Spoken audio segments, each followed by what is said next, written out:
Hello everyone, আসসালামু আলাইকুম। আশা করি সবাই ভালো আছেন। আজকে যাচ্ছি আমরা কক্সবাজার টু সেন্ট মার্টিন। এখন বাজতেছে অনুমানিক সকাল 7টা। তো সবাইকে গুড মর্নিং। সো এটা আমার চ্যানেলের ফার্স্ট ব্লগ। আমরা যাচ্ছি কক্সবাজার টু সেন্ট মার্টিন। সো ক্যামেরাতে যাকে দেখা যাচ্ছে এটা হচ্ছে আমার ফ্রেন্ড জায়েদ। সো আমাকে বলতেছে কয়েকটা ভিডিও করে দেন। তো ভিডিও করার সময় মানুষটা এসে করে দিলে ভিডিওটা নষ্ট। তো এখন যাচ্ছি টিকিট কাউন্টারে। তো আপনারা খুব সাবধান থাকবেন। আপনারা তো জানেন টিকিট কাউন্টার অনেক দালাল থাকে। তো টিকিট নিলাম, মনে হয় একটা 700 টাকা করে নিছে। তো আমরা এখন যাচ্ছি লঞ্চে ওঠার জন্য। সো আপনারা ভিডিও দেখতে থাকুন, এনজয় করতে থাকুন।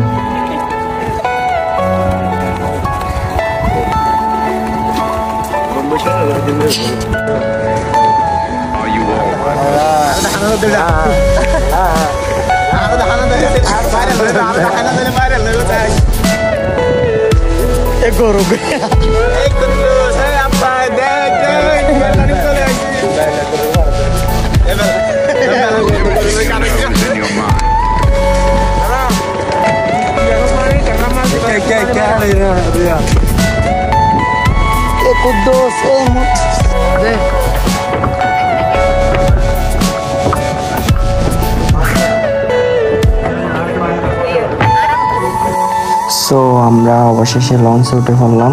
সো আমি টিকিটগুলো যত্ন করে রাখতেছি, কারণ আসার সময় এগুলো আবার লাগবে সেজন্য। তো যার মধ্যে বাপ নেওয়া শুরু করে দিছে। সো সবাই বাপ নিয়ে নিয়ে পিক তুলতেছে। সো দেখতে থাকুন, আরও অনেক মজা হবে।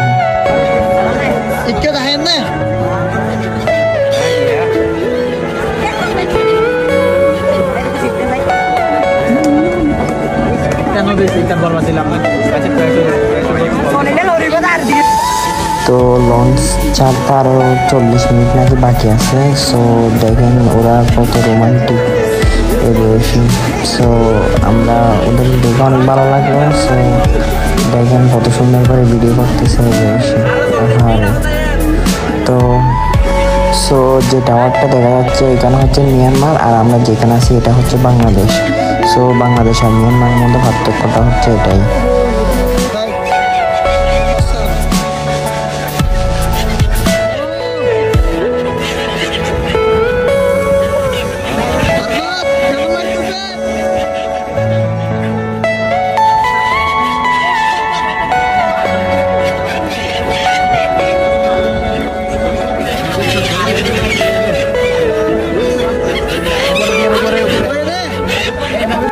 To mix some babies with the ladies. Left side,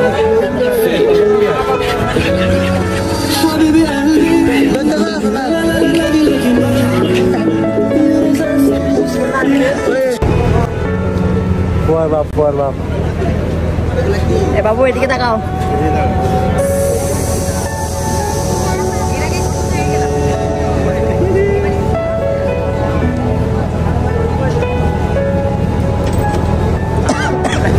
so অবশেষে অপেক্ষা করতে করতে লঞ্চ ছেড়ে দিল। আমরা এখন আসি নাফ নদীতে। তো নাফ নদী দিয়ে বঙ্গোপসাগর দিয়ে আমরা যাবো সেন্ট মার্টিনে। আমি এখন আসি লঞ্চের উপরে। সো আপনারা দেখেন কত সুন্দর ভিউ। তো দেখতে থাকেন, এনজয় করতে থাকেন।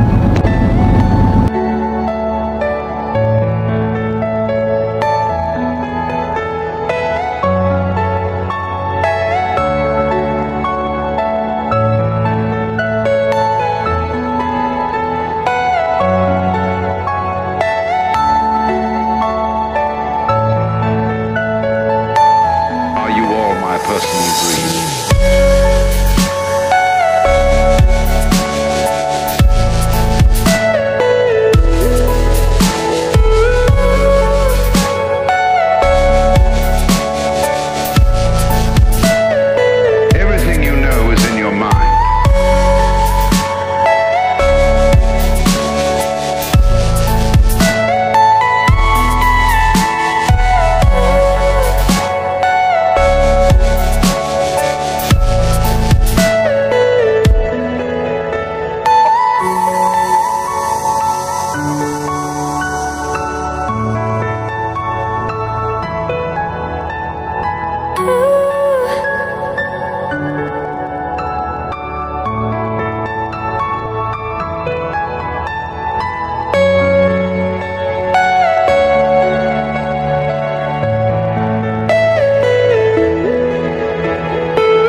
এখন সেন্ট মার্টিনে আমরা চলে আসছি। এই যে সেন্ট মার্টিন দেখা যাচ্ছে, এই যে আমার সামনে যে দ্বীপটা দেখা যাচ্ছে এটা হচ্ছে সেন্ট মার্টিন আর কি। সো দেখতে থাকুন, আর কয়েক মিনিটের মধ্যে আমরা সেন্ট মার্টিনের মধ্যে পৌঁছে যাবো আর কি।